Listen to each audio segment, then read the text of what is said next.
Welcome back, everyone. Man, get ready because today we are taking a seriously high-octane deep dive into the intense 2025 Argentina Grand Prix Sprint Race.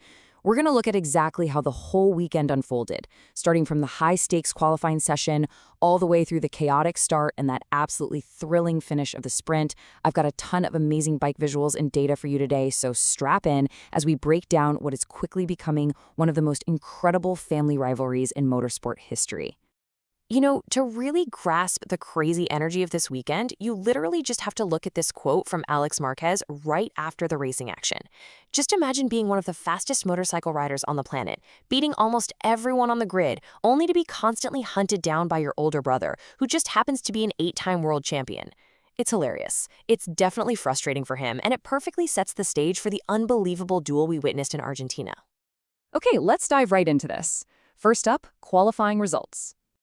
Setting the starting order on a tricky track is absolutely crucial in MotoGP. So here's how your top three lined up.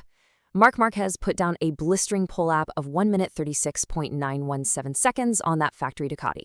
But right behind him, keeping him entirely honest, was his brother Alex on the Gresini Ducati. And hey, how about Johann Zarco? He pulled off a massive surprise by putting his LCR Honda on the front row, proving that rider skill can absolutely still overcome machinery deficits when the track is slick. I really want to emphasize this number right here, just 0.246 seconds. To put that into perspective, that is a razor-thin margin separating the two Marquez brothers. It just shows you how fiercely competitive this qualifying session was. They were pushing their Ducatis to the absolute limit, trading paint and lap times all morning. And, doing that was no easy feat, because the track conditions were just incredibly challenging. The Termas de Rio Hondo circuit hadn't hosted a race in a while, so that left the surface dusty, bumpy, and literally like riding on ice off the racing line.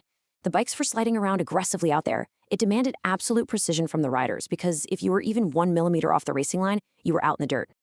All right, let's speed things up and get right to the action. Sprint race, the start. So, with the grid set, it was time for the main event of Saturday. The tension on the starting line was just palpable. And that opening lap? Pure chaos, as MotoGP sprints always are. Marc gets this flawless launch to grab the whole shot, dragging Alex right along with him. Zarco, unfortunately, couldn't capitalize on its front row start and dropped down to 6th, which allowed reigning champion Pecco Bagnaia to slide right into 3rd. Further back, total disaster struck for KTM's Brad Binder, who went down hard after making contact with Franco Morbidelli. You can picture Marc perfectly executing this getaway, just aggressively leaning that factory Ducati into turn 1 to defend his line.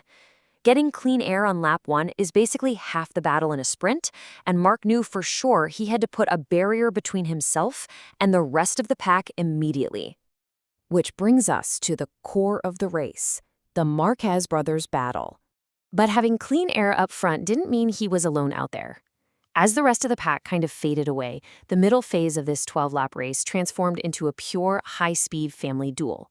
Alex was relentlessly hunting his older brother. By lap 4, he'd closed the gap to just 0.2 of a second. By the halfway point on lap 6, it was this mesmerizing display of synchronization. Both brothers were setting identical lap times, literally down to the 10th of a second. Meanwhile, Pecco Bagnaia just didn't have the pace to hang with them, dropping into the 1 minute 38s and falling entirely out of contention for the win. Now, what's really interesting about this slide is looking at these two Ducatis just glued together on the track. Alex is literally riding the wheels off his 2024 spec bike, refusing to yield even a single inch to Marc's newer factory machine. It wasn't just about championship points anymore. This was purely about sibling pride. Marc actually admitted after the race just how brutal this battle was. He said, "He pushed me to the limit until the end."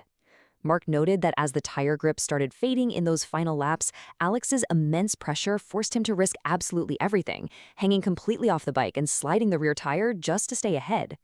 Let's see how it all wrapped up. Sprint race, the results.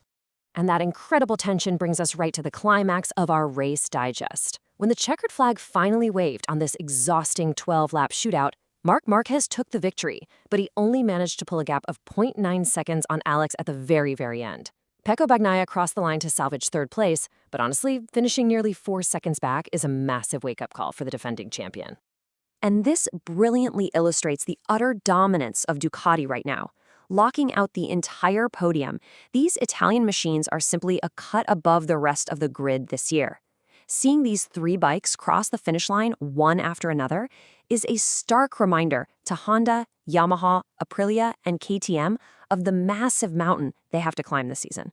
Let's move to and see how this builds into the big picture. Latest point standings.